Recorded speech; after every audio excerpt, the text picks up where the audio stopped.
Yorkshire possibly said farewell to a quarter-final place in this season's Friends Life T20 competition as they lost their latest game to Nottinghamshire by 25 runs at Headingley Carnegie. Coach Jason Gillespie had stated that his side needed to win all of their remaining games to get into the last 8, and they started well enough against Notts after their former player Michael Lum began with an early boundary. But the England opener was out to the 5th ball as he nicked Ryan's side bottom behind.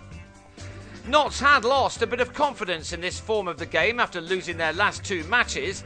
Samit Patel got them going here with a driven 6 off Adil Rashid in the game's 2nd over. But Liam Plunkett then removed Alex Hales' off stump as the visitors made a stuttering start to their innings. They were relying on Patel, who finished off the power play overs in style by going after Jack Brooks, who he struck for these 2 4s and a 6 to take 17 runs off the over, which put Notts on 51 for 2 at the end of 6.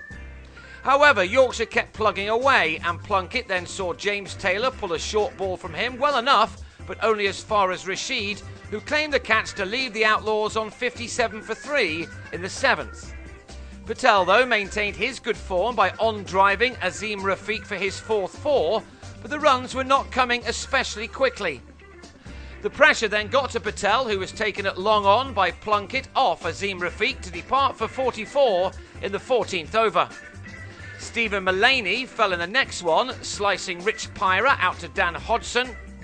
And Notts were in some trouble when Chris Reed gave Hodgson another tough catch off Azim Rafiq to leave the visitors on 110 for 6 with only 23 balls remaining. They, though, still had the dangerous David Hussey in, and as it turned out, it was his innings which was the difference between these 2 teams. Hussey had no option but to play his shots, and play them very well he did, as he started to help his side to a decent enough total. He was helped by New Zealander Ian Butler, who struck 2 6s off successive deliveries that he faced. Both side bottom and Azim Rafiq were hit into the distance as the Outlaws put their recent troubles behind them to finish off their innings strongly. 39 runs came off the final 3 overs, although Nottinghamshire did lose Butler when he was rather slow coming back for his 2nd run to be defeated by Adam Lyth's accurate throw, but the Kiwis' 18 runs had occupied only 9 balls. The score stood at 142 for 7 going into the last over, one which Hussey made the most of, twice finding the boundary off Plunkett, as the Australian made it to a 50 off 44 balls with 4 4s and 1 6 included. He'd given his side a good chance of turning their T20 season around.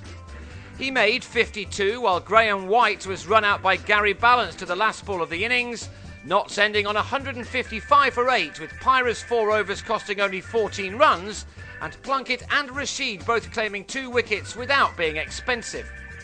So Yorkshire needed 7 3/4 runs per over to keep their 20-over season alive, but they lost Lyth in the 1st over, driving Harry Gurney on the up to cover. But an excellent partnership between Joe Sayers and Hodgson then appeared to be setting up an important win. Neither batsman exploded, but they kept finding their boundaries as they needed them to keep their side very interested. 49 runs have been scored off the power play overs to ensure that, at the same stage, they were in touch with their opponents, and some neat shots then carried the total to 73 for 1 at the halfway stage, leaving another 83 to get off the final 10 with 9 wickets in hand. In other words, these 2 laid a good platform. So the Vikings wouldn't have been overly concerned when Sayers chipped Patel to Mullaney midway through the 11th over to go for a 38 which had been made from 30 deliveries. Even when Hodgson was easily stumped off White for 32 in the 14th over, there was no real reason to panic. But the rate was starting to go up, with the trio of Notts spinners putting the squeeze on, and by the time that Andrew Hodd was LBW to White for 6, 52 were wanted from the final 4 overs. And the game was slipping away next ball as Balance swept Patel to White, who took a very good catch on the mid-wicket boundary. The 18th over from Butler then cost only 3 runs, and that really was that. 32 were wanted off the last, and Plunkett holed out off Butler to give Nottinghamshire a rather more comfortable win than it might have been. If any lessons could be learned, it comes from spin.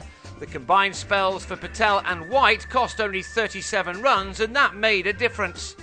Nottinghamshire overtook Lancashire at least at the top of the table, while the Vikings were left with 5 points with just 3 games to go.